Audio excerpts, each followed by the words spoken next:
am in terms of work and everything. Get familiar with the chat while I do this real quick.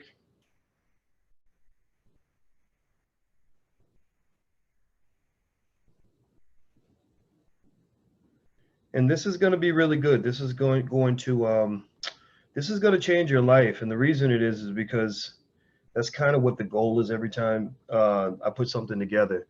If I can't figure out how it's going to change your life in a major way or have a huge impact on you, then I'm usually not going to talk about it. This is something that changed my life, and I believe it's something that can change yours too. So it looks like my video went out for.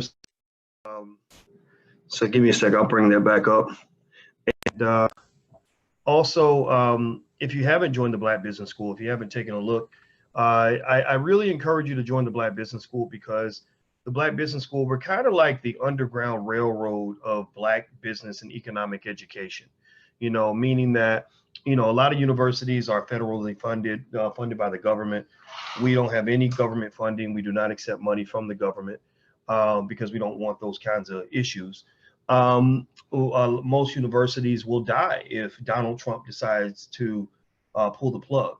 So what I did was I plucked out a bunch of leading top-notch Black professors and lawyers and doctors and business people and experts and people that teach college students. And I said, we got to build our own. We got to have our own space to educate our own people.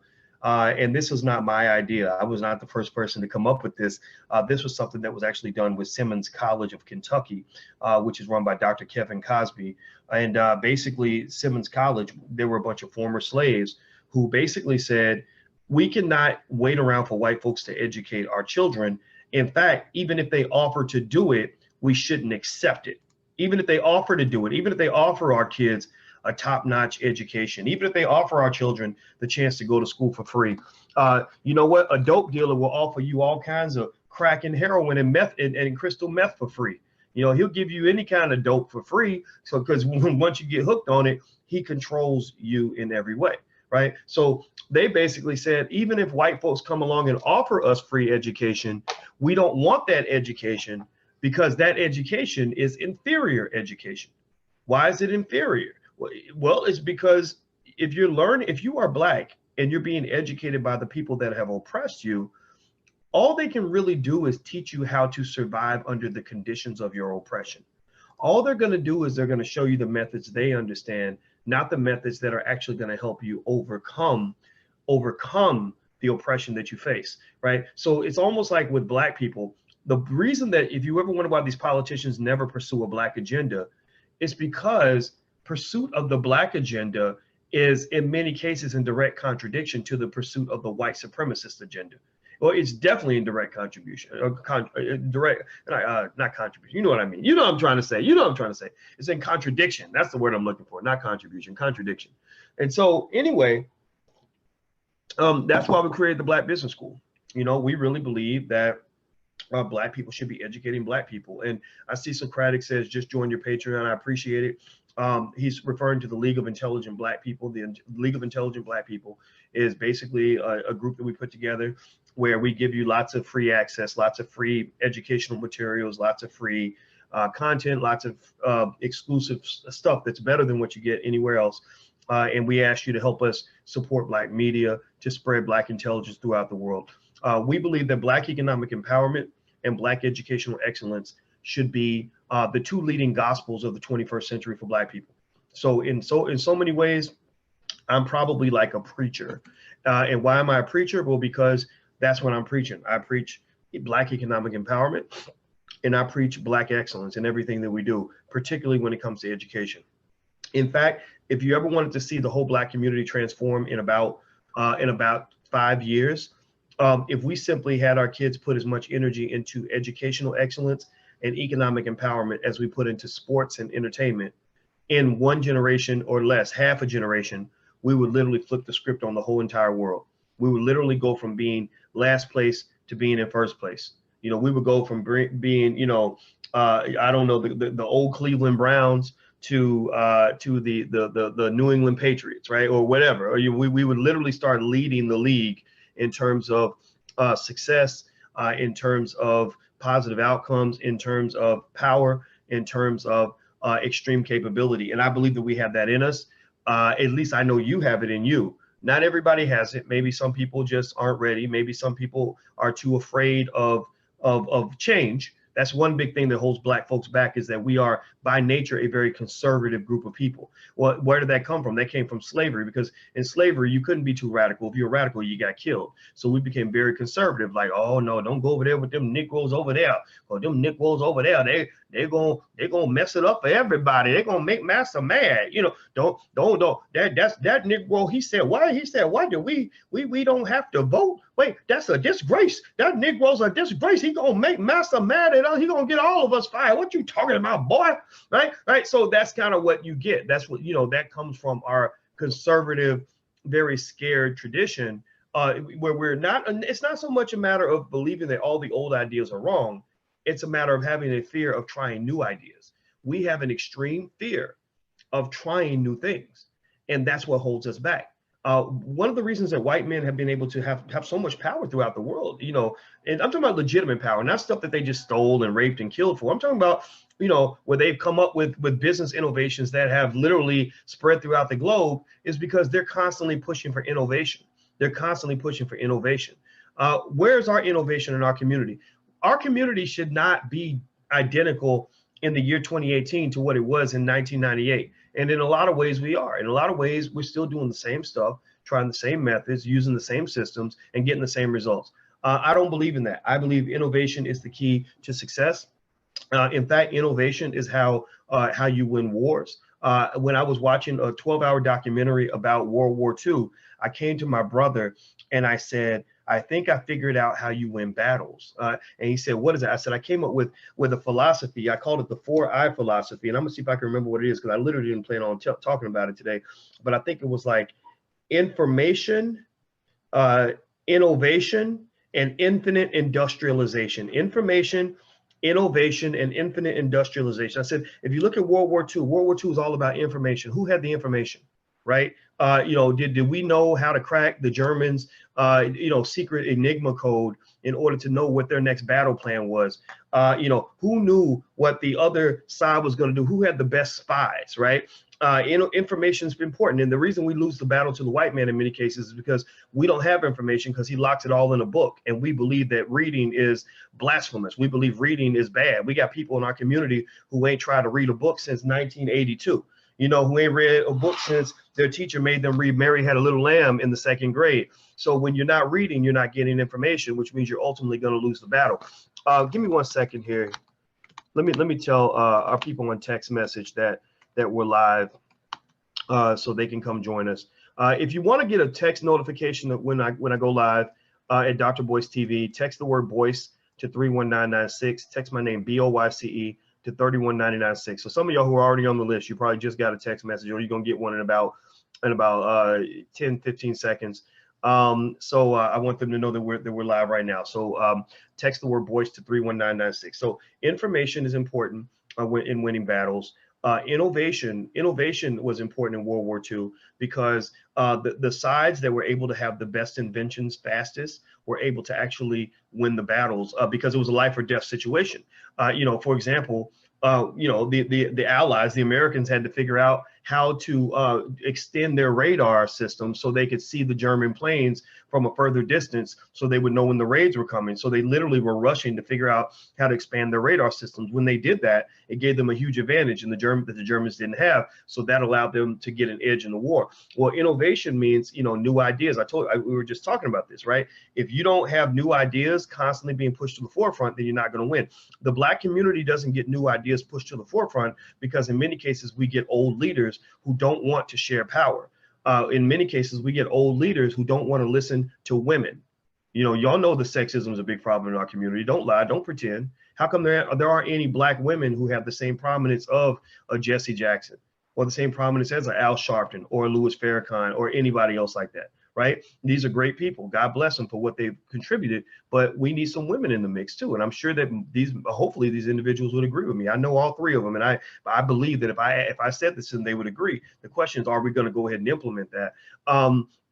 so you know, we're not getting innovation because we're not listening to young people, we're not listening to women, we're not listening to people who are not part of the civil rights generation. You know, I mentioned John Conyers yesterday. I didn't mean to say John Conyers, I meant to say John Lewis. John Lewis is a guy that made a lot of contributions during the civil rights movement, using a method that was appropriate at the time, that at least achieved the goal of giving black people the ability to go sit at lunch counters next to white people and give white folks all of our money.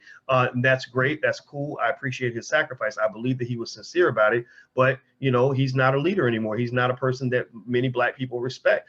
You know, he just sits up there, you know, looking like a turtle, just going along and buck dancing for whatever white person's paying his bills, and it's not helping anybody anymore. He's got to get off. He's got to get out of the driver's seat and let somebody else drive the car. I don't want to drive the car because I don't want to be a politician. I told you, I think politics is a dead end solution for black people that really want to implement change. Why? Well, because it's driven too much by money and it's driven too much by white people. So in order to be a black politician that gets enough votes in order to win, because you've allowed illegal immigration and everything else to dilute your vote. You remember back 100 years ago, black people outnumbered Hispanics 90-1. There were 100,000 Hispanics at the turn of the century, 9 million black people. So our vote meant a lot. We could actually take over a political agenda for somebody in an elected office. But now we're outnumbered by the Latino community. And so because we kept supporting, you know, open borders, illegal immigration, legal immigration, we're like, everybody just come on in, come on in, come on in. The problem is now your vote's so diluted that you can't really be a politician and pursue a strong black agenda without striking the ire of all the people who are not black. Because black people are pariahs, the people that support these politicians, including your black ones like your Cory Bookers, et cetera, the people that support these politicians and get them in power are going to be offended by them helping black people. Just the idea of helping black people is offensive to many, many people, right? So ultimately, you can't pursue a strong black agenda. And I ain't even talked about the money. The money drives all of this. And black folks don't right now have the resources allocated to control politics through our economics. We have a pathway to get there, but we're not there yet, right? So ultimately, politics, I don't think formal political office is the way for black people to implement meaningful change that will have a direct and powerful impact on the black community. If I had a choice between being Barack Obama, president of the United States, where I can't do hardly nothing for black folks without getting in trouble with the people who pay my bills, versus say being a black man who runs an organization where we raise $5 million or $10 million, and that money is going directly into the black community to creatively and innovatively solve important problems in the black community, you could do have more of an impact on the black problem that way than you could by being president of the United States, where all your power is so diluted that it doesn't matter. So it's almost like having a big jug of very diluted Kool-Aid versus having a little glass where it's real pure, where every sip tastes delicious, whereas you got a big jug where you dropped an ounce of Kool-Aid in it and 50 gallons of water, versus a little tiny glass where it's all concentrated, right? So we need concentrated power in the black community, not diluted power. Diluted power is what keeps us behind. That's what keeps us powerless. That's why we get confused when some black person gets some lofty, important position and they can't do anything for black people. Don't blame them. Don't wait for them. Just solve the problem yourself. In fact, if I tomorrow could get 20 athletes, 50 athletes to come together and put together a fund of $20 million, that I could be one of the directors on this fund, full accountability, full transparency. You can look at the books, you can watch where every penny goes. With $10 million or $20 million, whatever, I could probably do more in the black community than anybody in the history of this country. And I'm not kidding. I could do more for the black community than anybody in the history of this country with a $20 million fund if I could get enough people to back something like that up. And again, I'm not even asking for that money. We've got a little bit of money. We already do a ton with the money that we have. But if I had, say again, just a bunch of athletes pull together some money and make it, not even make it a donation, make it an investment. Literally an investment fund where literally the money will grow. So you'll make money from this, right? So we pull together $20 million. We could get started on a chain of the best black schools in the history of this country. I know the educators who can pull this off. I know the experts who can do this. We would literally have a chain of the best schools in the country. We could incubate thousands of black businesses and train thousands of black people on business, financial literacy, all the principles that I teach you guys in the Black Business School. We could create media foundations that would allow us to reach 10, 20, 30 million black people very quickly to spread important messages of information and empowerment to our community, we could do these things. So again, so every time I see Floyd Mayweather go out and buy and spend $5 million on, on a necklace, I start thinking, wow, that $5 million really could have been could have become $50 million worth of impact on the Black community. When I see that rapper Offset, Cardi B's husband, I saw that he was bragging about how he spent $100,000 on a chain, probably from a white jeweler, right? $100,000 on a chain. I thought, man, there's so many amazing things you could do with that $100,000. But unfortunately, when you put money in the hands of blind people, they're going to do blind people stuff. They're going to walk right into the wall, right? They're not going to do anything beneficial or impactful for Black folks. So anyway, hit the thumbs up button if you're on YouTube, and those of you who came in into the webinar. Some of you are in the center, in the core of this, who are part of the League of Intelligent Black People. I'm going to get to you guys in a second and let you guys get your questions ready. Put your questions in the Q&A section, and I will answer your questions. I will answer every single one of them. And if I have time, I'll actually bring you in because I see you in here, Sharice and Sean and Edmund, and who else is here? Let me see. I see Akili and Angela Green and Angela Berman and Antoinette. And I see Lorena and LG. Oh, LG Stylo, that's not a name. Marilyn, Mario, Michael, Roderick, Sean, Shawana. Okay, so a lot of y'all came in here today. Good, good, good. If you want to join the League of Intelligent Black People, where you can actually come in and talk to me directly during the conversations, go to intelligentblackpeople.com. That's intelligentblackpeople.com. Okay, so let me go ahead and just I pulled up some slides actually because I wanted to really make this point. This point, I listen to God every day. And what I mean by that is, God to me is the universe, whatever it is that's in the universe that gives us our subconscious mind, that gives us the knowledge that we are supposed to embark and share with other people, whatever it is that makes us unique, special, and human.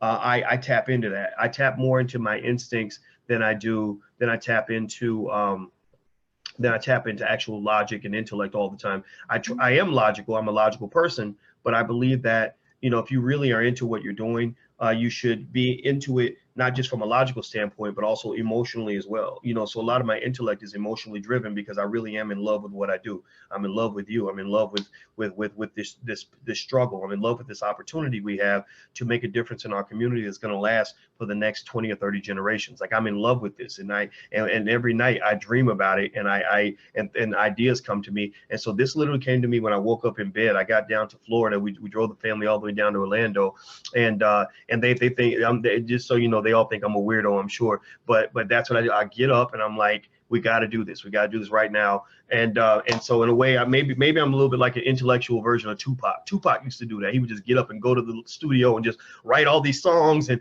then he would be rapping the song 20 minutes later. Yo, I did the better, just doing right, dear mama, right? And it's like it would just come because it was like literally like coming from God. What we call God, but it's really just sort of this mixture of these universal powers that we're all given as human beings. And I want to encourage you to tap into that power, but you got to be open. You got to be willing to fall in love, and falling in love means you got to be willing to fall in love with yourself. You got to be willing to fall in love with your people. You got to be willing to fall in love with your struggle. You got to be willing to fall in love with your situation. You got to fall in love with your dreams. You got to fall in love with your potential. You got to fall in love with your possibilities. And that love is what will drive you, because love is the most powerful force in the universe. So every day I get up and I do this. This is what you hear in my voice is love. This is love, and it's seamless, and it feels so good. So anyway, let me keep going. So here's the thing. These are some secrets to extreme success that they would never teach you in school. Okay, so why did I put this together? And here's why. First of all, when I explain why I put this together, how this works, and if you want to see the slides, if you're watching from YouTube, you won't see the slides. I'm not YouTube, I'm sorry. Facebook, you won't see the slides. You can only see them if you're on YouTube or if you're actually inside the webinar. So if you want to go to YouTube, go to drboycetv.com. That's drboycetv.com. Shonda, I see you raised your hand. Let me know, guys, if you can see these slides. If you cannot see the slides, then make comments and say, I cannot see the slides. If you're on Facebook, I know you can't see them because you have to be on drboycetv.com. But if you're anywhere else and you can't see the slides, let me know. I think she wants to say goodbye. You want to give me a kiss, don't you? I don't have Come here, give me a kiss. We got to celebrate Black love every day. Watch me give a kiss. Come here. All right, I'll see you. Okay. Right. Uh-oh. Wait. Hold on. I think my default microphone. Wait a second here. Have a good one. Okay. All right, babe. I'll see you soon. Okay. So, you know, see me. Hold on. Let me turn my. There we go. My camera went out for a second. Something is going on here. Let me make sure everything's plugged in because it keeps going in and out, and I don't know why. Hold on.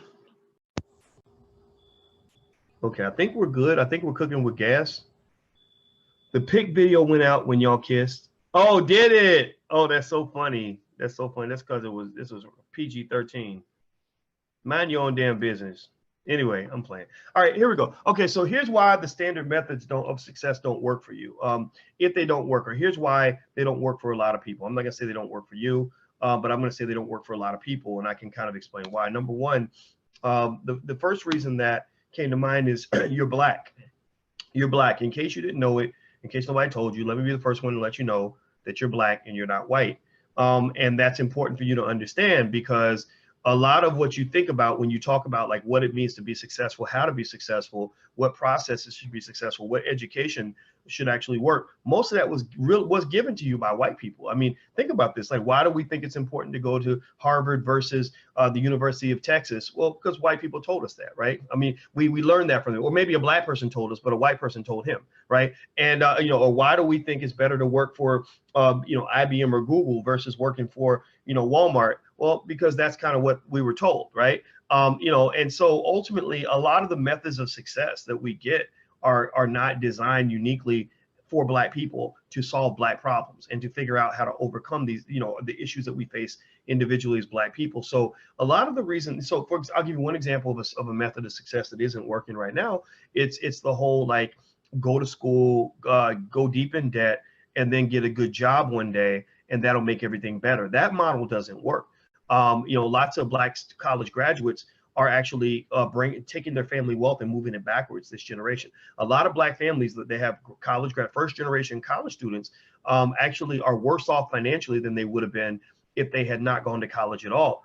So what does that mean? Does that mean college is a bad thing? No, it doesn't. It just means that they're going about it the wrong way. But unfortunately, because somebody, why did that kid end up going to that university? Well, because some white guidance counselor said this is the way to success. This is how you get out of the hood. Or maybe they went to one of these for-profit universities. I see that happen a lot. Young people in the hood don't have anybody in their family that ever went to college, and a for-profit university comes along and says, our school is $30,000 a year, but don't worry, all you gotta do is sign here, and it'll be totally, it won't cost you a thing right now, and then you'll be a nurse or whatever, or a nurse's aide, and you'll be able to make a lot more money. So they sign the document, they end up with $40,000 in debt, and then even worse, they don't finish. Or if they do finish, they can't get the job that they were promised, and so they end up with all this debt. I can't tell you how many people I know who literally have about $50,000 in debt and don't even have a college degree. I know so many people. I mean, it's bad enough when you got $50,000 in debt and you got the degree. Even then, the odds are against you being able to pay that in your lifetime, unfortunately. I mean, just looking at the data, the statistics. But I know people that have that much debt who ain't even got a degree. I mean that's pretty scary. So the second reason that your methods of success don't work is because America is really fucked up. America is a fucked up country in a lot of ways. We're supposed to be the greatest country in the world. We're supposed to have all this American exceptionalism. But if you look at our healthcare system, I think we're right behind Costa Rica in terms of healthcare. You look at our education, we're not even in the top 10 in the world in education. We're sinking every year. Our educational system is complete total garbage. So what would make you think that system can actually produce success for you? It can't. That system is broken. And the thing about it is that not only is the educational system broken, but the system that fixes the educational system is broken. So the system itself is broken, and the system that's supposed to fix that system, that's a broken system. There's nothing more dysfunctional in America that I can think of than our damn political system. We got these congressmen that will spend 6 months arguing over whether boys or girls should be allowed to use the girls' bathroom or whatever, but they won't spend any time talking about the country's eroding infrastructure. They don't talk about this horrific national debt that's going to lead us into an economic crisis like you can't imagine. They don't talk about the urban violence where you got dozens of people getting murdered in Chicago all at the same time and nobody has a word to say about it, but they're going to sit around and argue all day about a damn fucking, excuse my French, immigrant caravan or some shit. I don't care about no immigrant caravan. I'm thinking about the caravan of dead bodies that we're gonna have to pick up in Chicago after another killing spree is taking place that the police have the inability to stop. Like, I'm thinking about the caravan of uneducated kids we got in our community who reach the age of 18 and can't even read. I'm thinking about the caravan of black men and women that are sitting up in prison for non-violent drug offenses back in the 1990s when Bill Clinton implemented his Holocaust level mass incarceration agenda. That's what I'm thinking of. That's the caravan I'm thinking about. I ain't tripping over nothing about this immigration stuff. That really is not that big of a deal on my agenda. So anyway, let me keep going. Standardized methods don't typically lead to unique outcomes. You can't do something the way everybody else does it and then expect a result that's going to be different from what everybody else is getting. Like, think about that. I mean, how crazy is that to think that you can follow a standard process and get a non-standard outcome?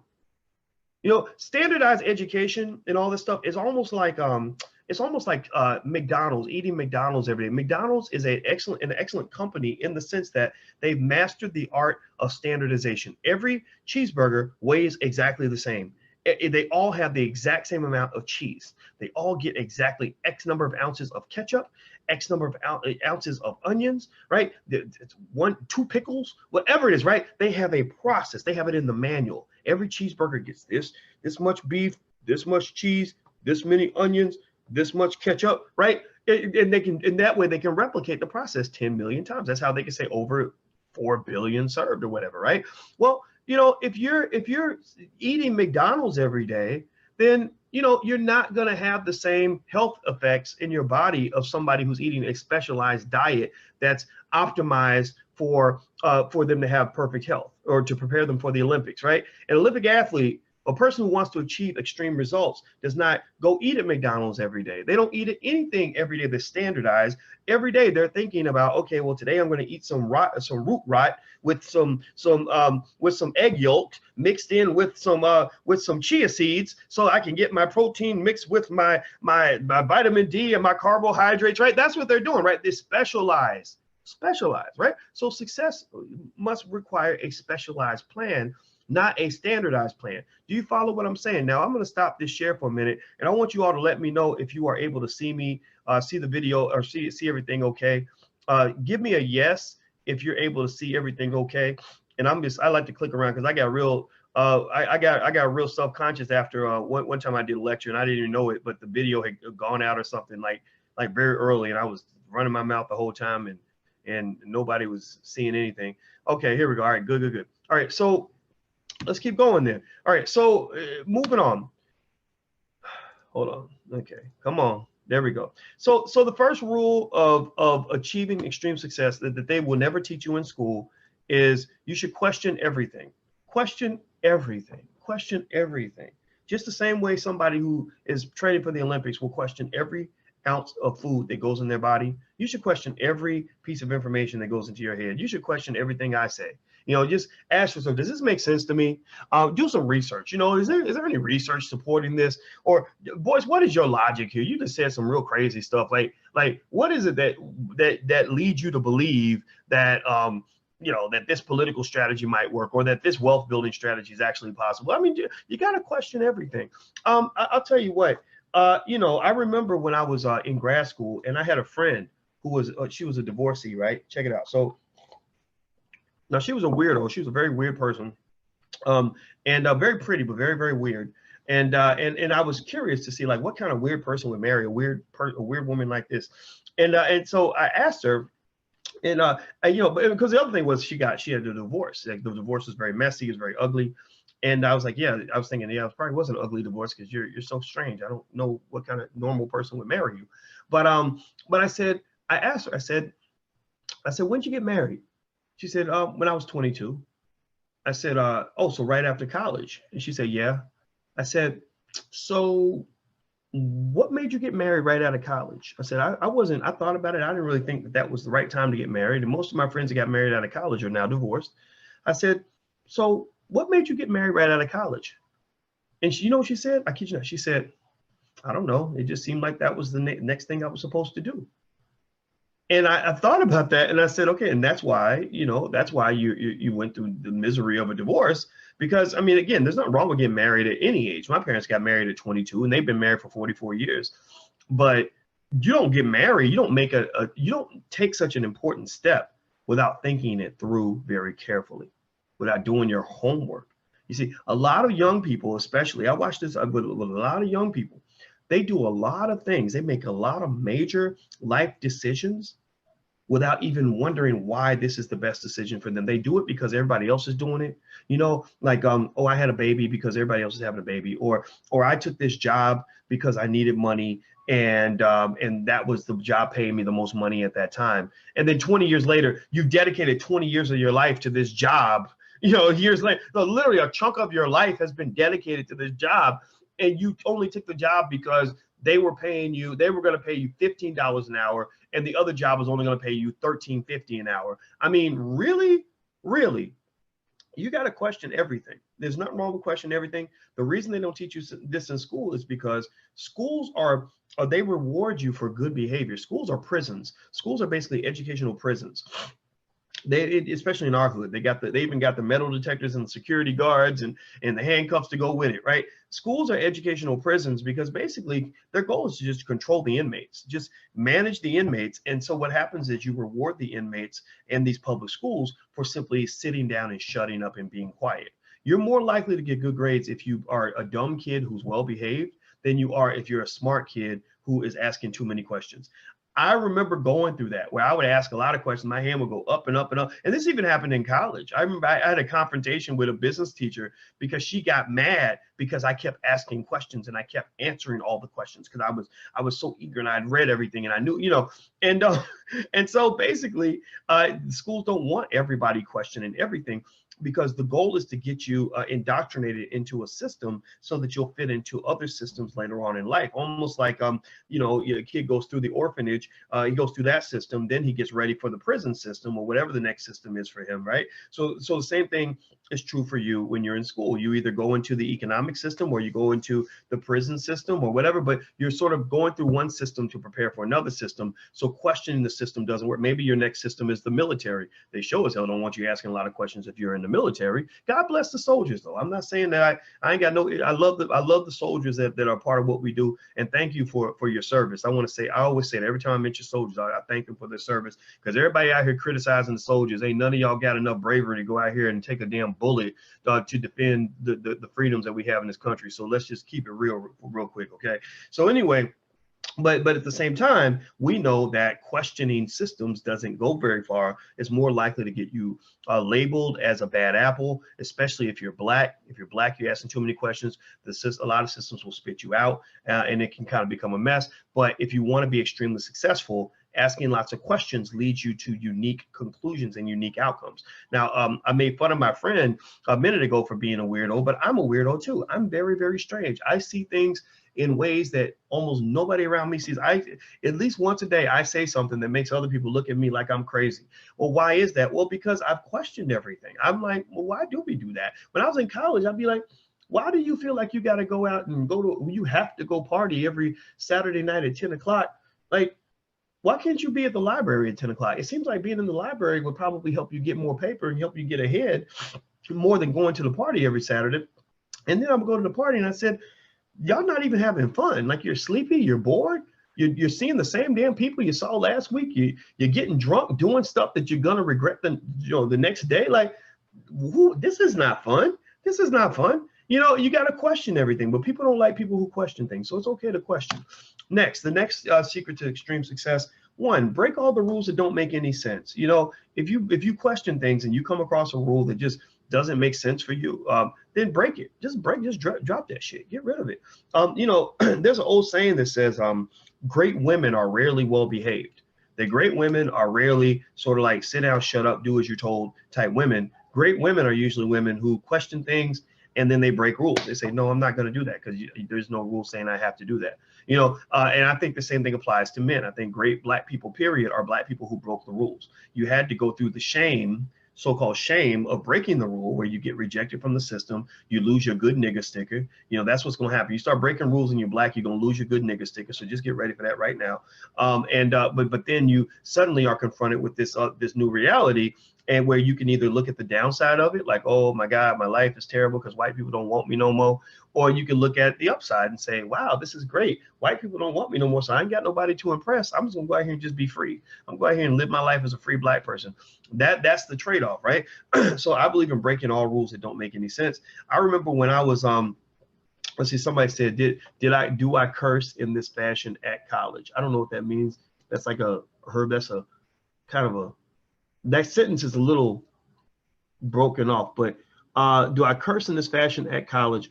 Did I curse like this in college? Yes, I did. My father, cussed like a sailor. Do I cuss when I'm teaching in the Black Business School? Typically not, but sometimes it ekes out. Again, breaking all the rules also requires you to be okay with yourself, like to just be okay with the backlash you're going to get. I get a lot of backlash.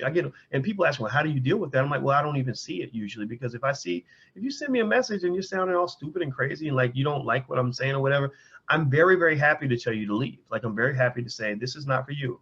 I think you should go do something else. Go hang out with some, there's a million people out here, online, everywhere else that you can go pay attention to. You don't have to really be here. And I'm not saying that to be mean. I say that because, I don't want to make you uncomfortable by you having to listen to a potty mouth black man who says all these things that you don't agree with or understand. And I'm not going to be mean to myself by forcing myself to be something that I'm not. So breaking the rules does lead to a stigma, but the great thing about it is that it also leads to freedom. So I remember when I was little, I remember when I was a kid, this goes to kind of how breaking the rules, and acting different in school will get you in trouble as opposed to being rewarded. When I was 5 years old, my kindergarten teacher had a conversation with my mother, and she said, your son was at school and he was acting up. He would get up, he would sit down, get up, sit down. He was singing, walking around the room, disrupting the other kids, all this other stuff, and it drove me crazy. So she said I was going to teach him a lesson. She said, I just let him get up and sit down and walk around and act a fool and all that. And I just kept teaching. And then I was going to asked him like to tell me everything that I had just taught, all the other students, so that he would be embarrassed. And she said, he repeated everything back to me that I had just taught all the kids. And she said, I was astonished by this. So what my mother said what the lady said to my mother, it was a white lady who said this. She said, when your son gets to elementary school, they're going to try to put him on medication so that he'll sit down and shut up and be quiet. She said, you do not let them put your child on drugs. She said, your child, it behaves like this because that's who he is, but he is not stupid. But he's going to always kind of be a kid that kind of acts up a little bit, and you're going to have to find ways to channel that energy. So my mother would put me in a lot of programs and a lot of like sports and just stuff that would allow that energy to kind of come out, because she knew that my mouth would always get me in trouble. She used to say when I was little, she said, boy, your mouth will either make you great or get you killed. I'm curious to see which one. And so that hasn't changed. That hasn't changed. And some of y'all have kids like that who just want to ask questions, who want to think different, who want to try something different. And sometimes you got to teach them to kind of rein it in a little bit, like kind of, like understand the environment that they're in. There's a time and a place for everything. But at the same time, when we suppress that, we're literally killing their greatness in many cases. We're literally taking somebody who could have went out and really changed the world, and we're forcing the square peg into the round hole and forcing them to be something that they're not. So what happens is they end up spending their lives miserable and not even coming close to reaching their potential. Also, they end up awkwardly fitting into systems that are pre-designed for other people. And so that awkwardness, it weighs on your soul. When I was trying to fit in and trying to become, like this white man in black skin that I needed to be in order to fit into academia, for example, it wasn't fun for me. I was like, God, I have so many great things I want to say, so many great ideas, so many things I want to share, but I feel like I can't share these things because there'll be a backlash. There'll be a consequence for that. Okay, so anyway, let's keep going. The next thing is, once you question everything and you break the rules, you're gonna be in this space where you're suddenly free. Maybe you get the great fortune of being rejected from the systems you're in. Maybe you get lucky enough to get fired from your job, or lucky enough to have all your friends abandon you because you don't fit in. You know, like in Chicago, like I'm technically, I guess, because I'm famous and stuff, I'm supposed to fit in with the bougie Negroes in Chicago. I've been invited in with the black elites, the ones who run Ebony and Jet magazine and the billionaire millionaire types. I've met these people, and you know, the Michelle and Barack Obama. I live 2 blocks from Barack Obama, right? So I've been invited into these elite spaces, but it didn't take long for them to realize that I wasn't a fit for those spaces. So so the good thing is that when you're sort of spit out, you then have this space where you're all by yourself, but you're free. You're free to make the world into what you want it to be. And so one of the things that really helped me a lot is that, you know, I said, okay, let's burn the earth down and let's build from the ground up and build it the way it's supposed to be built. You know, so for example, when I left, you know, standard academia and white universities, I was like, okay, I'm out of here. This is good. I've spent 13 years in that system. I learned their secrets. Now I'm out. Now let's rebuild something like for example, the Black Business School in a way that education should be built. There's no restraints on, you know, on customs and traditions and the way things have been done before. It's all a matter of building up exactly the way it needs to be built to solve specific problems that matter to the people I care about, which were Black people, right? And so basically in your own life, once you get kind of popped out, you get freedom. You have this amazing freedom to be extraordinary. In fact, I've only had one conversation with Tyler Perry. I only talked to him one time. He called me because he had saw me on CNN talking about him, and I guess he felt compelled to talk about what he saw and that he was actually happy, you know, because I didn't. The thing is, I don't watch Tyler Perry movies. I'm not gonna lie. I can't. You know, my brain would probably fall out of my ear if I watch too many Tyler Perry movies. I can't. It's too much. It's too much.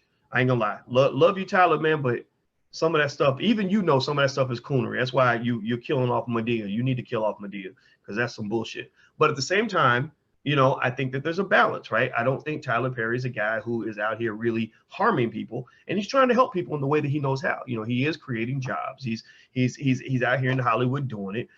He's making his money independently for the most part.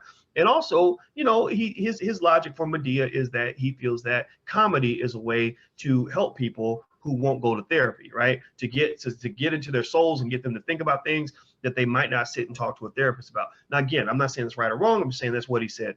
But here's the thing that was interesting, though.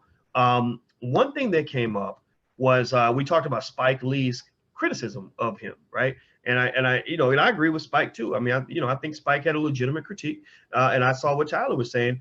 And one thing that he said about his success as a filmmaker, though, that I actually pointed out to him, I said, this is what makes you good at what you do, at producing the types of movies that you produce in the way you produce them. Because again, say what you want about Tyler, but not many people can start with literally Chitlin Circuit stuff, selling DVDs out the back of your trunk to making over 100 million. You can learn from that model. That's like a Tariq Nasheed model on steroids. What Tariq did with Hidden Colors was amazing, but what Tyler did, you know, financially is pretty powerful too. And so anyway, he said, I didn't go to film school. I didn't go to Juilliard and all these specialized places that these other filmmakers go to. And I said, exactly. I think that's exactly what makes you good at what you do. I said, because you were not constrained by the other people's way of doing things. You figured it out as you went along and solved the problems as they came up in very unique ways that led to very unique outcomes. Again, whether you like Tyler Perry movies or not, that's not the point. But you cannot disagree that he did not have a unique outcome in terms of how far his movies have gone, how much money he's made, how much success he's had. So ultimately, when you build your own systems, you really have an opportunity to do something nobody else has ever done. If you can get over that initial fear of being detached from the mainstream, you know, that you're out there by yourself and you can't take the beaten path. But you know, a lot of times you'll find that road or dig out a road that will allow you to do things nobody else has ever done. That's what, in fact, I'll give you an example. When I was, when I was in school, you know, I used to study really hard. I was a really hard working PhD student. I'm talking about studying 7 to 10 hours a day, every day, 7 days a week, including Christmas. And I did that all through my 20s. And the reason I studied so hard was because I wanted to be a successful Black man in academia. I wanted to teach at a top university. I wanted to win the Nobel Prize. I wanted to publish, you know, in all these research journals and all this other stuff. and then also, of course, make some money and all this, everything else, and be respected for my work. And things didn't quite go that way because, again, because of the whole cultural issue. I didn't know the cultural problem would pop up where just me as a black man, I don't fit within a lot of those institutions in terms of how I think, my radicalness, the way I present myself, etc. So I had issues with the system. But so what happened was, I remember going through a period of sadness where I was like, gosh, I hate the fact that this is not working out. I'm doing the best I can. I think I'm successful, but they keep telling me I'm not successful, but I don't get it. It doesn't make any sense. And so what I did was I was able to build my own systems and processes outside of that, right? That involved measures of success that were more linked to the Black community, that were more directly impactful on the people I cared about, that made more sense to me. And check this out, you won't believe this, but back in the day when I was doing all this, when I first started doing this, I had a lot of friends, a lot of my colleagues in academia, Black professors who literally wouldn't even let people know they had lunch with me because they were too scared to be associated with me, because they felt that being associated with me would get them labeled in a certain way, right? They lose their good nigga sticker, and next thing you know, they'd be getting fired too. And so, but the crazy thing is that later on, once I went out into the world, kind of built my own and did created my own systems and all this other stuff, I became so successful with my own systems that literally those very same people who used to hide from me and didn't want to have people know that they even were associated with me, those people now brag to their students that they know me. They're like, oh yeah, I can call Boyce Watkins. I can get him on the phone. Or the students will be like, oh, you know Dr. Boyce Watkins, oh my God, right? I have had a chance to do things that that they will never do. I've had a chance to do things I never thought I would do. It's like you grow up dreaming about success at level 10 because all you know is level 10. And then what happens is you get knocked off the level 10 path and get thrown on this new path. And suddenly you got success at level 38. And you didn't even know that level 38 existed. You didn't even know that shit was out there. Like, and that's what God will do, honestly. That's what I believe. I give that tribute to God, the universe, all that. Like sometimes you will get knocked off of the thing that you think you want because you are supposed to have something that is 100 times better, but you were too ignorant to even know that it was even out there. I was too ignorant to even know that there was a room in the world for a loudmouth Black professor to get on YouTube and talk to 1 million Black people a week and travel the world and impact the world and impact hundreds of thousands of Black families. Like, I didn't even know that path even existed. That wasn't in the standard textbook of what professors can do with a PhD in finance. That was not something that was taught to us in school with the standardized models of education that I was exposed to. Why? Well, because these models were created by white people, and and literally solving Black problems and connecting with the Black community wasn't even on their radar. So I was literally getting guidance from people who did not even understand all the pathways that were even available for the little nappy head kid in kindergarten who kept standing up and talking when the teacher was teaching on the board, right?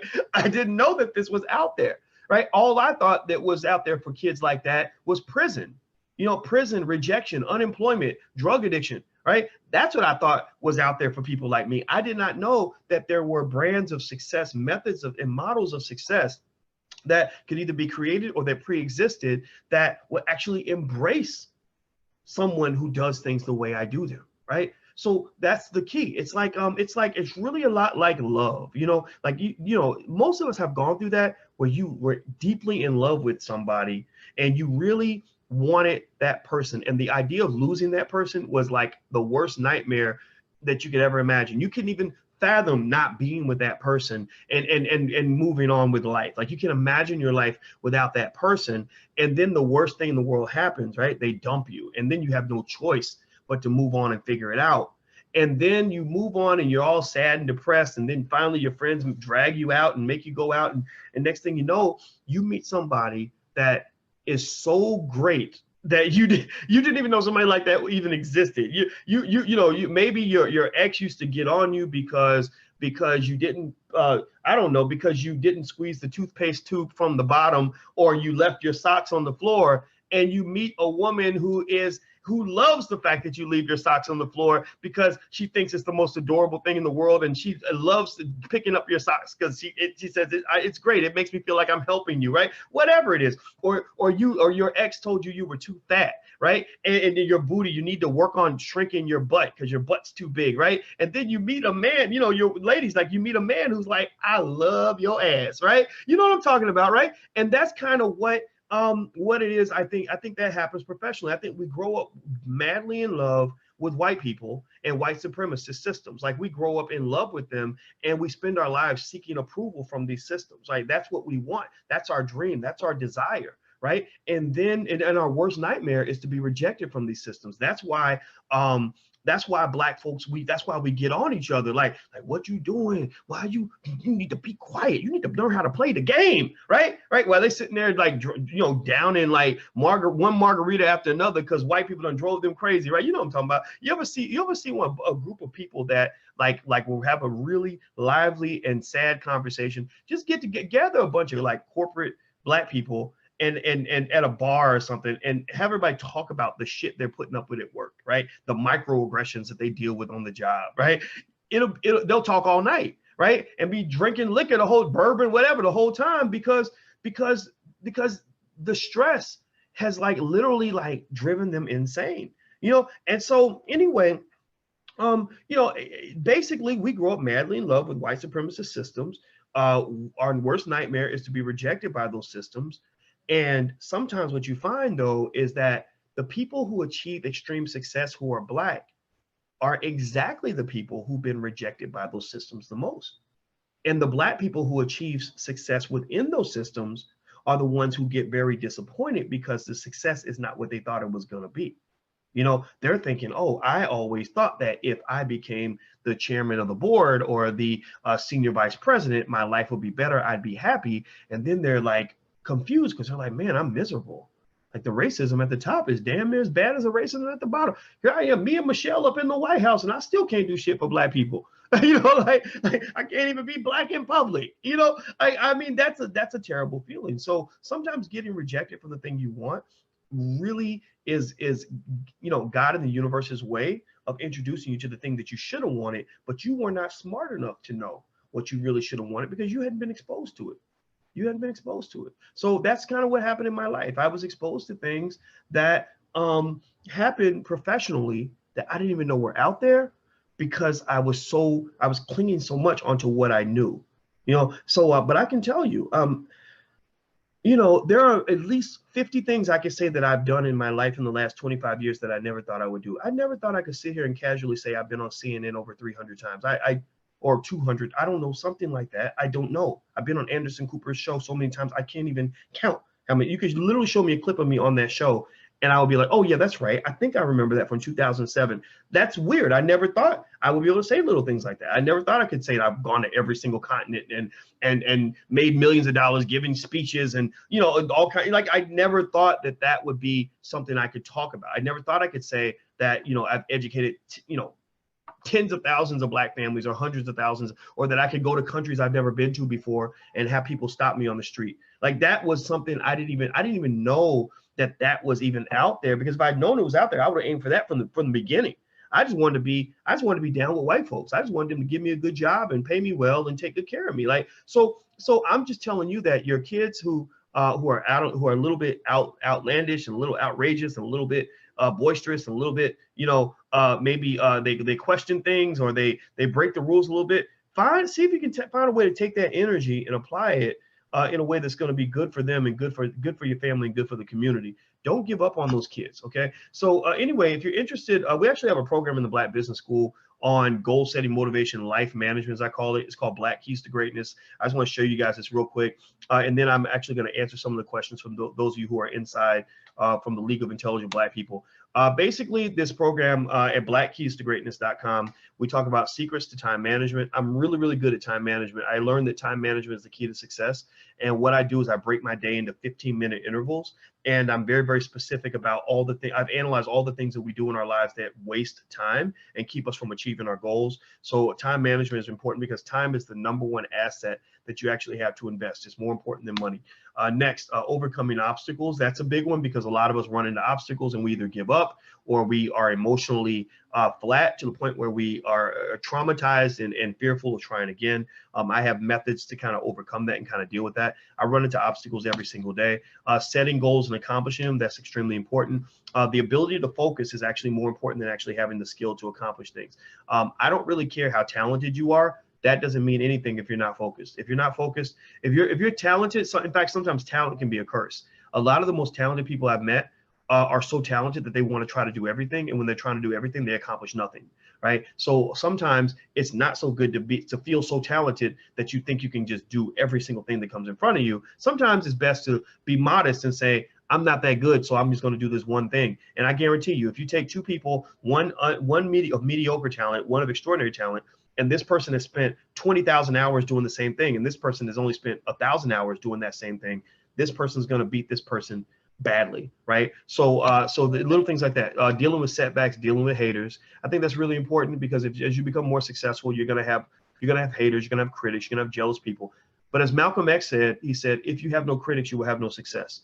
So in your life, when you do things, when you have the audacity to question things and to go for something other people don't go for, or to break rules and kind of like do like my friend Miss Black Hollywood, hop up out of Louisiana and go to Hollywood, or to pursue your dream or whatever, you're gonna have people that are not gonna be comfortable with that because again, Black people are conservative. So that conservative nature, I think it gives people comfort by making you uncomfortable by being different, right? So if I give you a bunch of shit for being different and kind of make you feel bad, then that maybe makes me feel better about sort of the path that I'm taking, right? Like, so all of us get together and we intervene and we tell you that this is crazy for you to do this. So you become the outlier. And then that sort of makes us feel better about our situation. Or if we reel you back in, it's sort of like we're all stuck in this little cubby hole of failure. And so for some reason that makes us feel better. So a lot of times what people that we might call haters, or people that we might call jealous, or people that we might call critics, sometimes these are actually people that care about you. They claim that they're saying these things because they care about you, when really they're saying these things because they're afraid for themselves. So they're also fearful for you. Fear does not get you anywhere. Fear will keep you in a cage. You do not allow fear to drive your life, or you will have all kinds of regrets. That should be your fear, dying with all the regrets you're gonna have if you let fear control everything you do. Next, there's a lot more in the program. The first month is free. I think it's about $59 a month or something like that, but the first month is totally free. You can go to blackkeystogreatness.com. That's blackkeystogreatness.com. So feel free to give it a try. That's one of our programs in the Black Business School. That's one of the many things we do to kind of help you with success. And I designed that because I had a lot of young people asking me all these life questions about, like, how do you stay motivated? How do you stay focused? How do you overcome criticism? Blah, blah, blah, blah. And I mean, I've done all of that. So I literally just wrote an entire book on this topic in a way that can help people. So feel free to give it a try. All right. Okay. Okay. So this sister says, great course. So you're already in it. Good. Yeah. If you're already in it, if you already tried it, give some people your honest feedback in terms of how it's helped you, so that other people will kind of know, what the benefits are. Because, we stand by everything that we do. We even give people their money back if they're not happy for any reason. So we do all of that stuff. We're really, customer service is really important in the Black Business School. But with that said, let me go in here and answer some of your questions. Did you put your questions in the Q&A section? And if you actually want to speak and ask the question, if you're inside the webinar, you can. To be inside, you have to be in the League of Intelligent Black People. That's intelligentblackpeople.com. This is just a little perk for being part of the group and supporting the platform. So let me pull this down. Okay, who's got their hand up and who would like to talk? Okay, I see a lot of names in here. Shonda, okay, I think Shonda wants to talk. Okay, wait, total phone call-in listeners. Okay, no, okay, I'm not really sure if Shonda wants. I think, okay, it looks like your hand's up, Shonda. So I'm gonna allow you to talk, okay, Shonda. So let's see if you want to come in here. Everybody else, if you're on YouTube or Facebook or anywhere else, make sure you hit the thumbs up button or the subscribe button. Hit them both. Okay, so Shonda, I'm gonna try to see if I can bring Shonda in here. Hey, Shonda. Let me see if I can unmute you. How are you? I'm good. How are you, sir? I'm doing very well. What city are you in? I am in Covington, Kentucky, right next to Cincinnati, Ohio.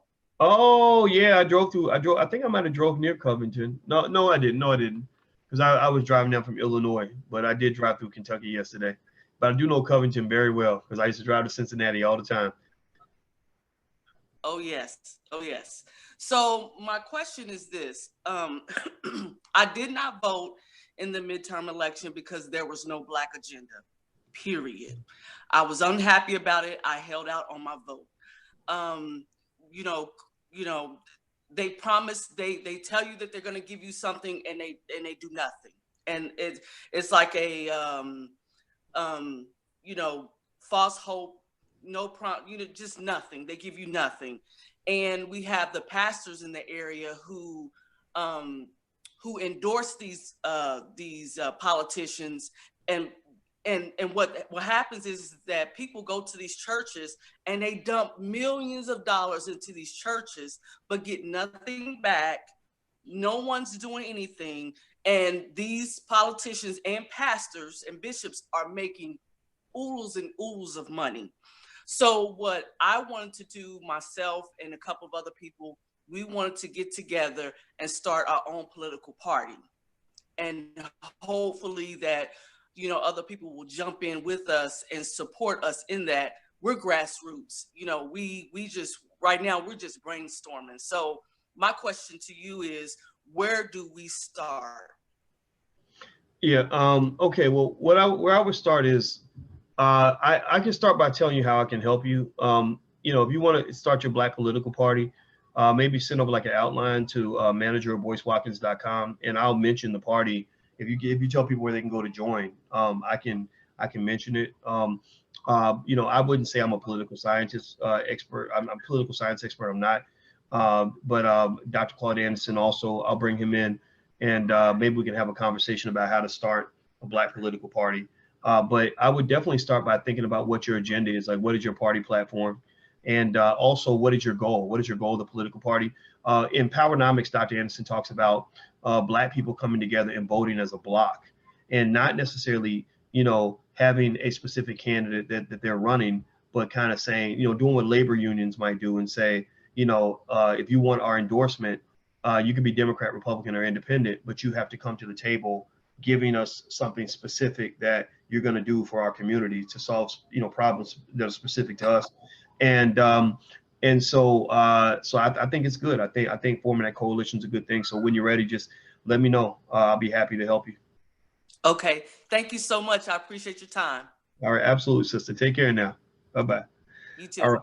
All right. So Shonda did great. Shonda is excellent because Shonda, she did something I asked everybody to do. It's like she kept it real compact, real quick, real good, so I could get to more people. So I appreciate that, those who do that. And I asked you to do that just to be respectful to everybody who's kind of in here. Okay. Somebody was asking. I think Jamal said your stock market class, you said was $3 a day, but you listed as $89 a month. Well, $3 a day over a month is about $89, $90, right? So basically that's where the $3 a day came from. Okay, so that's why it's that's why our programs are $3 a day. So that's the Black Stock Market Program if you guys are interested in joining. So basically it's a, go to any university and tell them I want to take one of your most important, financial classes, and I want to give you $3 a day, and see how quickly they laugh at you.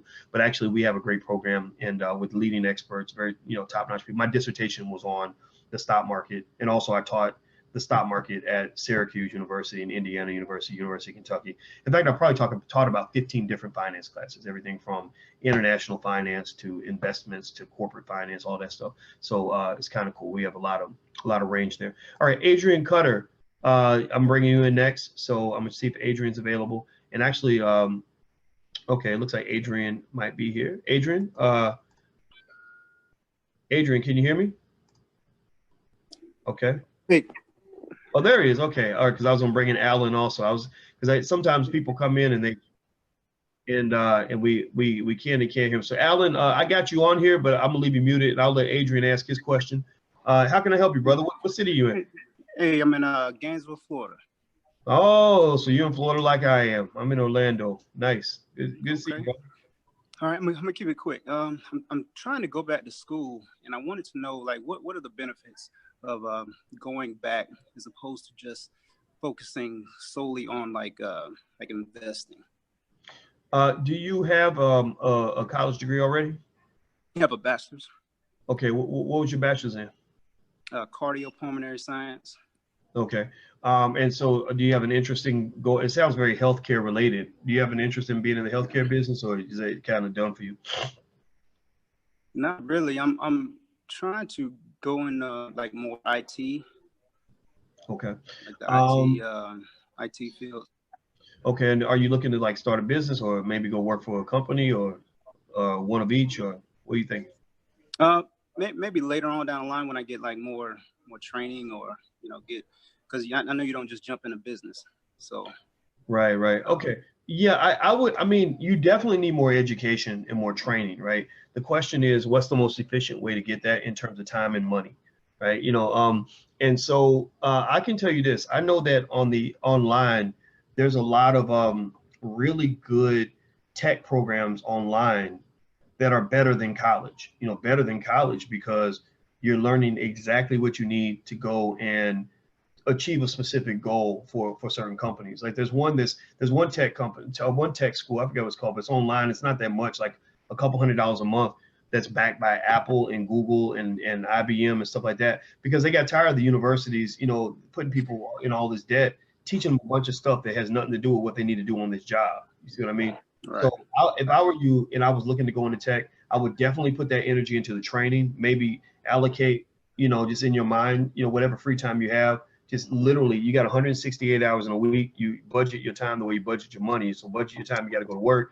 Budget time to spend with your kids if you got kids.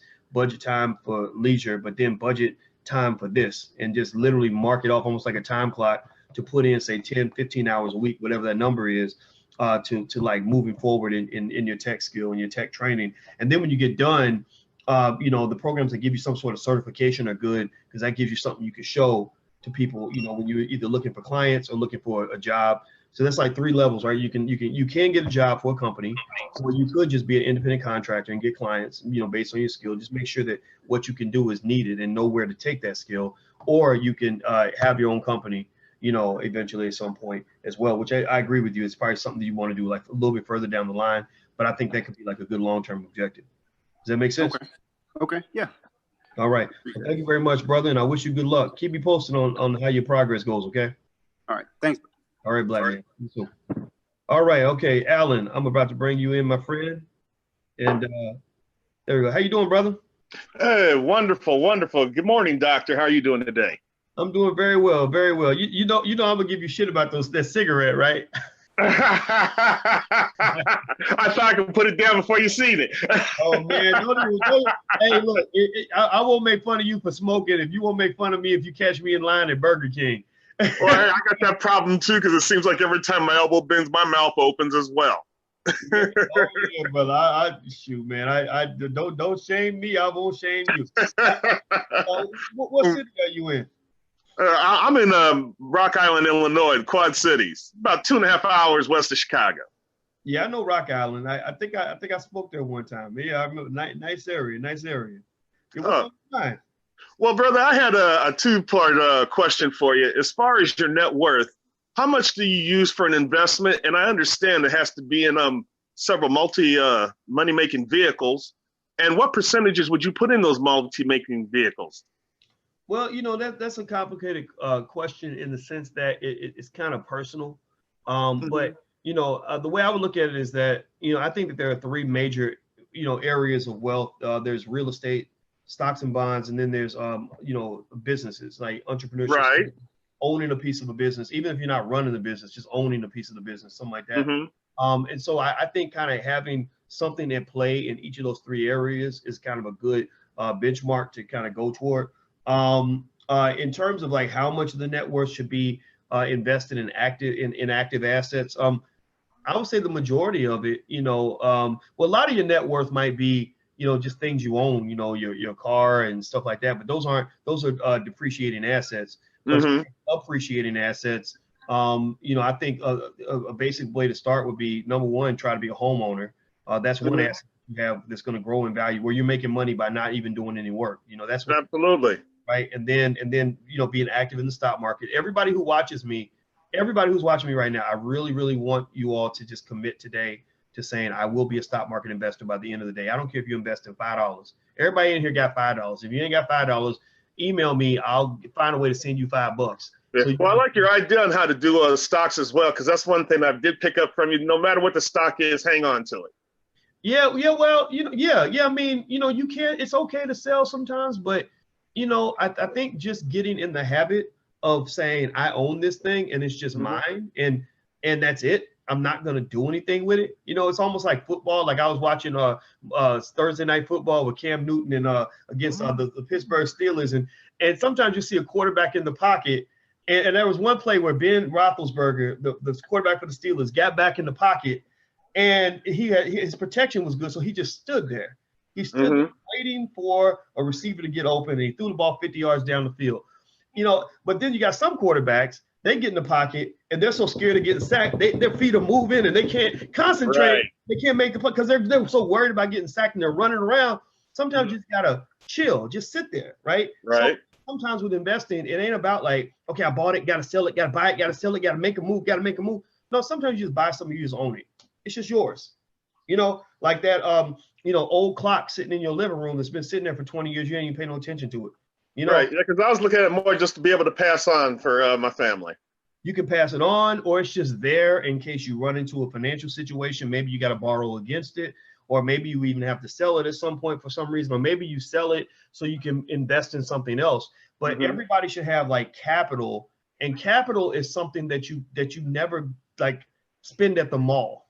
You know what I mean? You never spend it so you can go on vacation or to buy a new car. Capital is simply almost like your chess pieces on a chessboard, like you're moving your wealth or move your money around. Like, so for example, if I see a good business deal, somebody reached out to me about getting into the hair business. I've always wanted to own some things in the hair business. So get the capital to invest in the hair business. I said, okay, great. I'll sell some of my stock and move that capital over and put it into the hair business. Do you see what I mean? And that's just, it's very empowering, and because that's what you want to do. You want, when they say make money moves, that's what money moves really look like. So if I were you, I think in terms of how you move your net worth, just start with those basics. Make sure you're in the stock market on some level, even on the basic level. Look into real estate. If you don't know how to buy a home but get your first property, they got classes on it. TheBlackRealEstateSchool.com. Andre Hatchett, he teaches it. We teach it in the Black Business. Jay Morris, a lot of people teach it. And then that third area, entrepreneurship. Everybody who's not an entrepreneur should be a wantrepreneur. A wantrepreneur is somebody who's just looking around, learning the basic skills of what it takes to start a business. Like I had a friend, she's actually watching right now. She knows who I'm talking about, but I'm not going to say her name. But she said one time she lost her job and she didn't have any money. And she said that basically she saw that on these movie sets that they would need breakfast, lunch, and dinner. So she went up to one of the directors or one of the people on the set and said, I can bring your whole crew breakfast and it'll cost you $150. And they were like, okay, great. And they gave her the money and she went and made breakfast for everybody. And that was like her business. She was being an entrepreneur, but it wasn't like she went to business school or was thinking, okay, I'm going to be an entrepreneur now. She's like, I'm going to go hustle up some money, by spotting an opportunity. That's what an entrepreneur kind of does. It's those instincts. You spot an opportunity, you hustle up some money, and that's it. So I would look into those three areas and kind of make that lifelong study where you always learn a little bit more. So you learn how to just spot the opportunities. And then that way, when the opportunities emerge, you'll know how to go out and grab them. So because I didn't really want to get involved in any franchises, because I did look into several franchises and I did not want to be stuck into those things.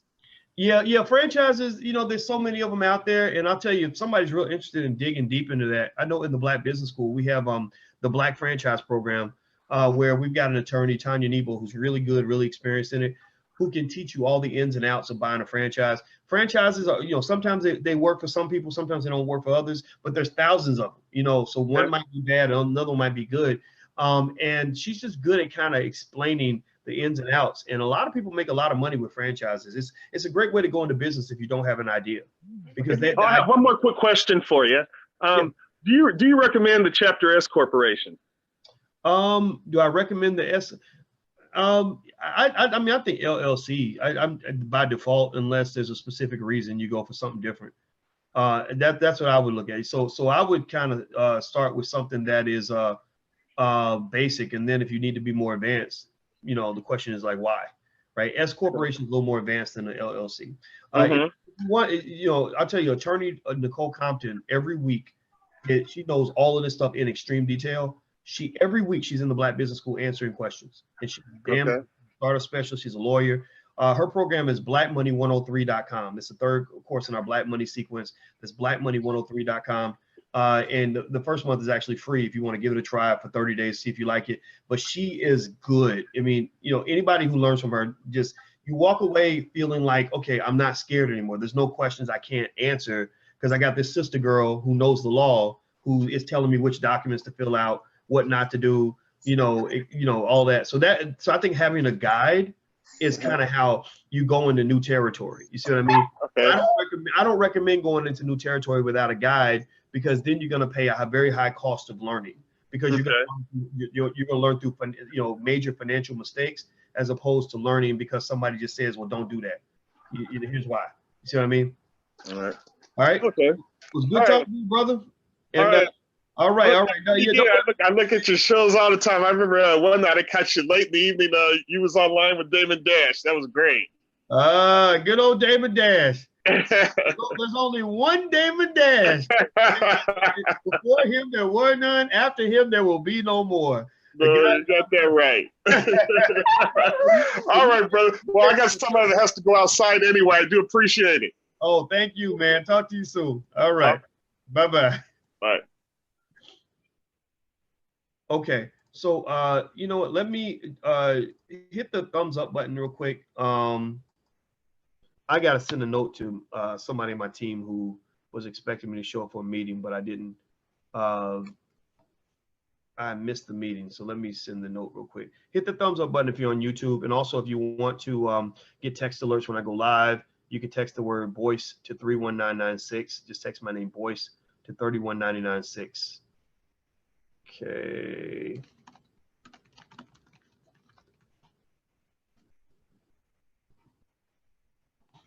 All right. Okay.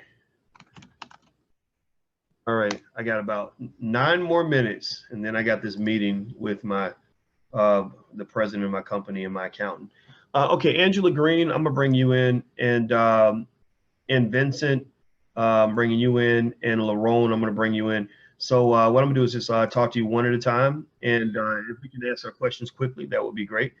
And that way we can get through as many questions as possible. So again, if you wanted to, if you really want to be an entrepreneur, I really think it's worth it to invest in your education. I'm not talking about $100,000 going to a university or to the other type of university. Black Money 103, literally the cost is literally $3 a day, and the first month is free. So we make it as low cost as possible, and we bring you the best experts we can find. Attorney Nicole Compton has 20 years of experience as a lawyer and as a business owner. She started her law firm with a $500 credit card.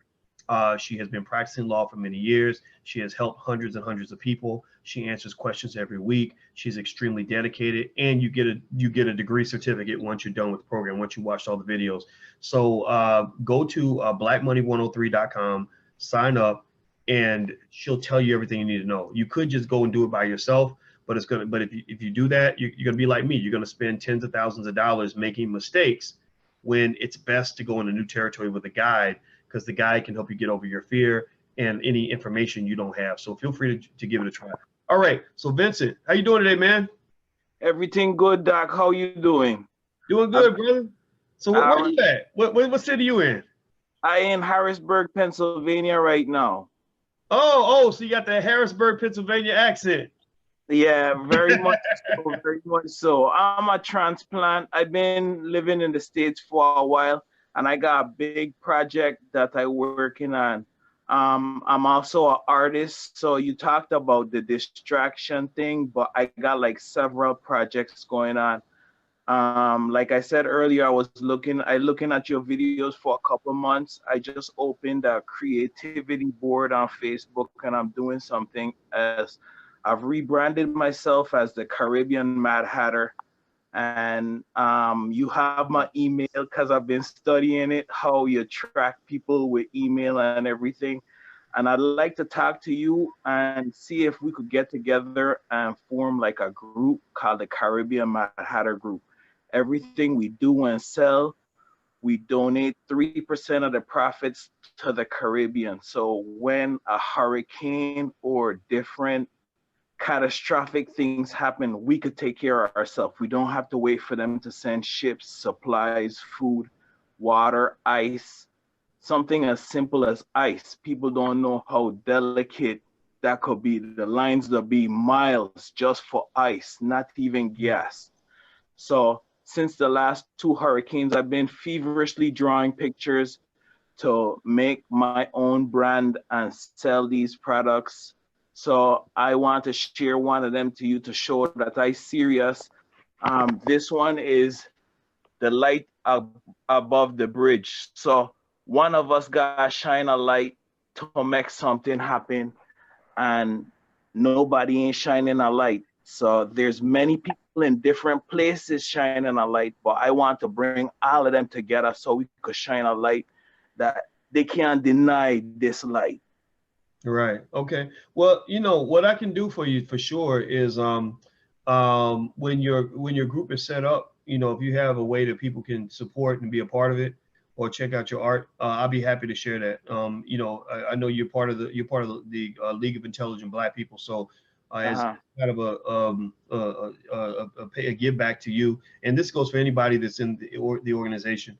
I will mention your website like in my podcast and tell people to go check it out, you know, and everybody who's in here, I hope that you'll also support, you know, the businesses that we bring up in here, because that's how you build an economy. We support each other. So I can certainly do that. As far as, you know, going beyond it, as far as like meetings and stuff like that, I can't really do that because again, time management, I don't really do meetings, honestly, to be real with you, brother. I don't do very many meetings, but I'm meeting with you now, and I give you my word. If you come back in and you give me that link, then I will share that with you. Do you have something you want to tell people now where they can go to support you?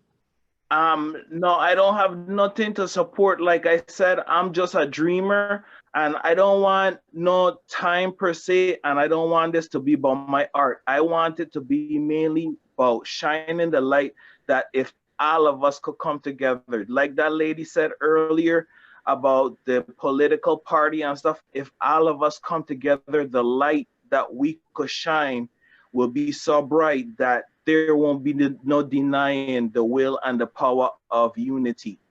So that's what I'm doing. And I'm just, whatever I produce, 3% go to the Caribbean. Caribbean Mad Hatter is what I'm going to be going under. So you're going to see me again, Doc. You're going to see me again. All right. All right, man. We'll keep dreaming. And then after you wake up from the dream, I need you to go build some shit. So you build some shit, you bring it back, you tell me, and I'm going to promote you. You got it? I hear you. I hear you. A dreamer's dream comes true when nobody's looking. So don't blink. You might be. All right. Well, I won't blink. I'm going to be waiting. My eyes will be open. I ain't no blinking. So you better let me know, because my eyes going to get dry. See you later, brother. Good to meet you, Vincent. Good to meet you as well, brother. All right. Okay. So I got time. I'm going to bring in Angela, and then I got to, well, actually, you know what? I got to run this meeting with my accountant right now. So Angela, I'm gonna try to see if I can bring you and see if you're here. And everybody who's in here, if you're on YouTube, go and hit that thumbs up button real quick, please. And also, if you want to check out the Black Keys to Greatness program that we talked about, it's blackkeystogreatness.com. That's blackkeystogreatness.com. Dion, your question is long, and that's one that's probably best for our experts in the Black Business School. So if you are looking to build something business-wise, I recommend going to blackmoney103.com. That's where attorney Nicole Compton, who is our startup expert, answers a million complicated questions like that a day. So, and again, the program's $3 a day. So if you're paying thousands of dollars to attend the university, drop that and take literally 1/100th of that money and put it toward the Black Business School, and we will educate you better. So literally, you know, I think it's okay to actually walk away from the bad investment and go toward the good one. So Angela, how are you today? Morning, finding yourself? I'm doing very well, very well. What city are you in? I'm in Memphis, Tennessee. Oh, Memphis. I love Memphis. My assistant lives in Memphis.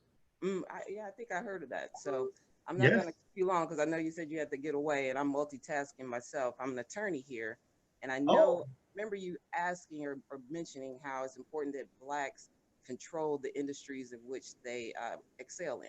And I practiced entertainment law up until a couple of years ago, and now I do music business consulting. And I was wondering, had you ever considered adding a music business consultant to that attorney school that you just started? You know what? We have attorneys that come in with Attorney Compton as guest speakers, and that's usually a good place to start, just to see how the students respond. If the students like it and the students want a program on that, we pretty much create what they are interested in and what they'll support, right? So if the students say, hey, we love that, and it's not just saying we love it, they have to be willing to make an investment in it, then we go create it, right? So what I would say you should do is shoot an email. I had Nicole's email address. Email assistant@boycewatkins.com. Assistant@boycewatkins.com. Tell her that we talked, and tell her to put you in touch with attorney Nicole Compton, who is the dean of our law school which is part of the Black Business School. In case you guys don't know, we do have a law school in the Black Business School. It's a law school for citizens, for non-lawyers, for people that want to know the law, how lawsuits work, how to file, how to deal with everything from police brutality to business law.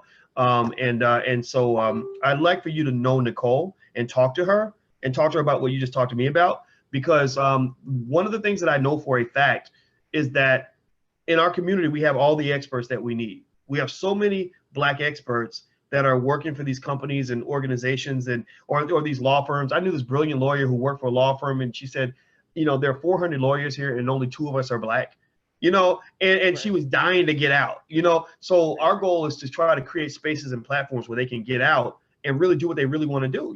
Like, I think it's great when I meet Black attorneys that really want to help Black people, and you got all this expertise, and you're talking to a room full of people that don't look like you, and you're like, gosh, if Black people knew this stuff, everybody goes there. I'm sure you felt that too, Angela, right? So that's what we try to do is reach out to those people, because we can reach a lot of people, through the platform, and say, come on home, come on in, and we'll put some money in your pocket. We'll put you in front of people. Well, and the great thing about it too is that when you're in front of this many people, you get recognized as being excellent in your field.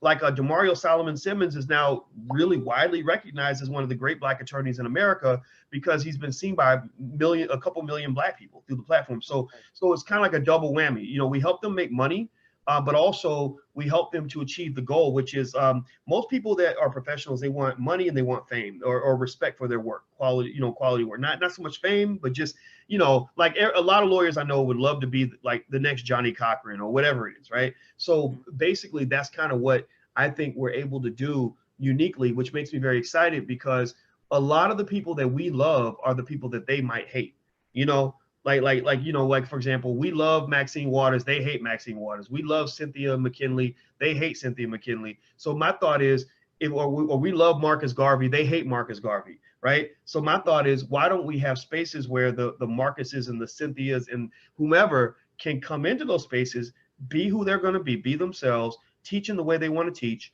and get the respect that they deserve. So Angela, I would like to bring you in and have you talk to the students. So send that email to my assistant, and she'll make that happen. All right, sounds like a plan. All right, Angela. God bless you, sister. Thank you so much for calling in. Okay, bye-bye. All right. Okay, everybody, I'm going to have to run. So if you want to take a look at some of the programs in the Black Business School, obviously it's theblackbusinessschool.com. That's where the school is actually located. But then if you want to learn about stock market investing, all that stuff, everything from stock market investing to entrepreneurship to time management and goal setting, all that. We've got programs in all these different areas. In fact, we have a whole Black Money sequence, 101 through 106. 101 starts with an introduction to the power of money. 102 is stock market investing. 103 is how to start a strong Black business. 104 is how to buy a franchise. Lots of families are buying franchises, and that's how they're getting off the plantation. 105 is real estate, taught by Dr. Venetia Dutra, who's one of the few Black women in the world with a PhD in finance. 106 is taught by Dr. Shauna Etienne, who teaches business processes and structures and organizational development. That's one of the great needs that we have in our community, is we need to be able to build institutions. Our number one issue is that a lot of our institutions were killed during integration. And when your institutions die, your community kind of dies, and you don't have a home anymore. You're kind of running from one institution to the next, begging for them to let you in. Whereas we believe that the mandate for this generation is to teach our children to develop institutions and develop their own systems outside of the prevailing system. So that's why 106 is an important program. So feel free to go check it all out. And actually, literally the URLs to look at each of the programs are literally blackmoney101.com, blackmoney102.com, all the way up to 106. So you can take a look at all of that. And, anyway, if I didn't get a chance to get to your questions, I see Andrea and Angela and Arlene and a few other people. If you did not get a chance to ask your questions for today, just know I'll be reaching out to you guys again soon. If you want to join our League of Intelligent Black People, you can go to intelligentblackpeople.com. That's intelligentblackpeople.com. You guys have a great day. I'm going to run to this meeting, and I will see you soon. Be good.